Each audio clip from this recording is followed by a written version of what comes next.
Hello everyone and welcome to this video. This is the first video in a series of videos where I'm going to be introducing to you guys the most popular graduate program tests, okay? So we're going to start with the GRE, right? So in this video, I'm going to give you guys the basics of what is the GRE. We're going to answer basically 6 questions, all right? The first question is, what is the GRE? Then what is a test? Do you need to take it or not? When should you take it? And what is a good score? And finally, how do you start your preparation? So now without further ado, let's get to the first question, which is, what is the GRE?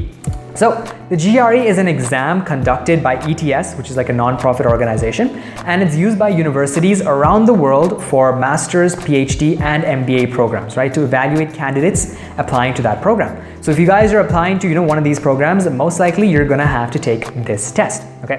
So it costs $205 to take. Depending on the country, it may vary slightly, but that's approximately how much it costs. And the score is valid for 5 years, right? So you can take it now and the score is gonna be valid for the next 5 years. The test is conducted like every single day. So if you wanna take the test tomorrow, you absolutely can. And it's usually conducted in test centers around the world, but then due to COVID, they have been allowing you to take the test online. And finally, how the scoring works is it's scored out of 340, that's the big score. And then there's a smaller side score, which is your writing score, and you get like a score out of 6, right? In like 0.5 increments. So like 4.5, 5, and so on. Before we move on to the next question, I just want to remind you to subscribe to the channel for more GRE and graduate program related information, because we're always putting out new information every single week. So now let's answer the question, what is the GRE test? All right, so the GRE has 3 main sections. Okay, you have the quantitative reasoning section, the verbal reasoning section, and the analytical writing ability section. Okay, so the quantitative reasoning section is essentially the math section, right? It's a bunch of math questions. Now, the thing about the GRE is it does not test high-level math, it only tests high school level math. So stuff like probability, ratios, fractions, statistics, and so on, right? So you'll never see any calculus, you'll never see vectors, you only see simple stuff like geometry and all that. So that's how the GRE tests quantitative reasoning. The score would be from 130 to 170, right? 170 being the highest score. Then we have the verbal reasoning section. So in the verbal reasoning section, they basically sort of test your ability to sort of read, passages and fill in the blanks kind of questions, and then apply your logic to choose the correct word or choose the correct answer, and so on. Right, so they'll give you passages, paragraphs and stuff for you to read, and then you have to answer questions based on those paragraphs. Or maybe they'll give you like a sentence and then leave a couple of words blank, and then you have to choose a right word that goes in that blank, right? So that's how verbal questions are. Again, this section also the same thing. It's scored from 130 to 170, with 170 being the highest score possible, right? So the previous 170 from quant and the next 170 from verbal, they're added together and then you get 340, right? So quant is 170, verbal is 170, total you get 340 for the GRE exam. And then you have the analytical writing ability section. So in this section, it's the first section that you see in the exam. You have to write 2 essays, right? You're given half an hour to write 2 essays, half an hour each.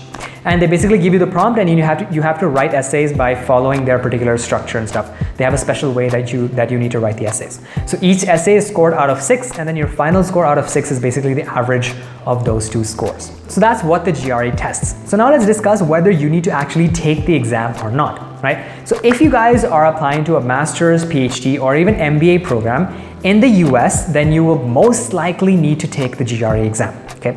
If you're applying outside the US, it's really dependent on the university, right? University and the program. So for example, in the US, again, most programs are gonna ask you to take the GRE, so you sort of have to. But outside the US, again, it's really country and university dependent. For example, Singaporean universities will tend to ask for the GRE. In Canada, you'll find that University of Toronto, which is the best university in Canada, they'll ask for the GRE. And sometimes University of Cambridge and stuff in the UK will ask for the GRE. Some German schools may also ask for the GRE, depending on the program and so on. Right? So it's really dependent. Outside the US, it really depends. What you have to do is you have to sort of do a bit of research, sort of figure out if your target universities for your program are asking for the GRE. If 2 or more universities ask for the GRE, then you should probably take the exam. Next, if you need to take the exam, when should you take the exam? Okay, so the rule of thumb is if you are in a 4-year degree program, then you have to take the GRE either in your 6th or between your 6th and 7th semesters. If you're in a 3-year degree program, you have to take the GRE in your 4th or between your 4th and 5th semesters.